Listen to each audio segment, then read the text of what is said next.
बेवफा तोरे सुरताला मैं भुला नहीं सको। दगा दिए रानी दगा पावे मोला छोड़े पछतावे। दगा दिए रानी दगा पावे मोला छोड़े पछतावे। बेवफा तोरे सुरताला मैं भुला नहीं सको। दगाबाज तोरे सुरताला मैं भुला नहीं सको।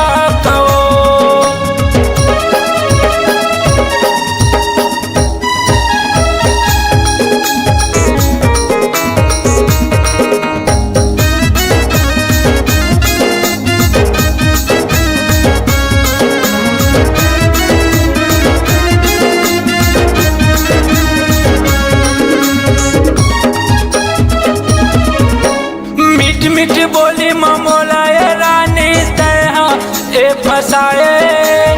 का कमी रही से माया माँ मोल तय ठुकराए।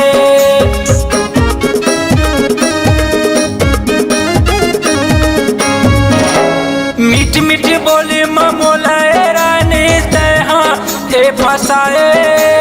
का कमी रही से माया माँ मोल तय ठुकराए।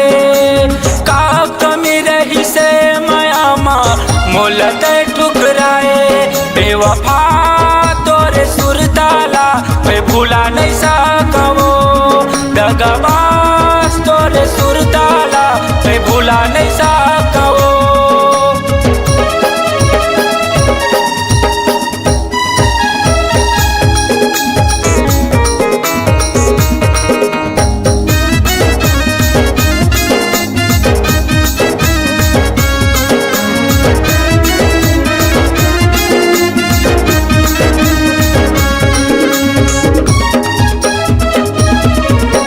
करे रहते हवा दल रानी जिंदगी पाऊँ संगमा।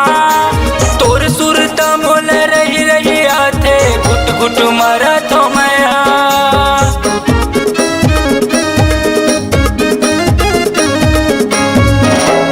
करे रहते हवा दल रानी जिंदगी पाऊँ संगमा। तोर सुरत मोल रही रही आथे घुट घुट मरत हो मैं। तोर सुरत मोल रही रही आते घुट घुट मरत हो मैं।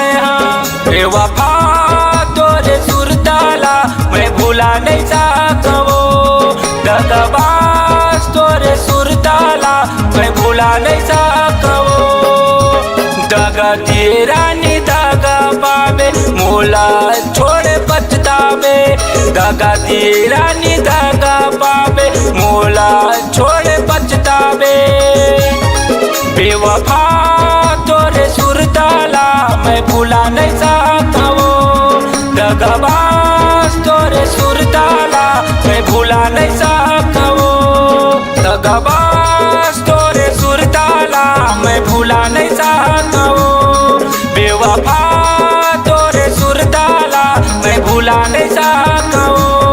बेवफा तोरे सुरताला मैं भुला नहीं सको।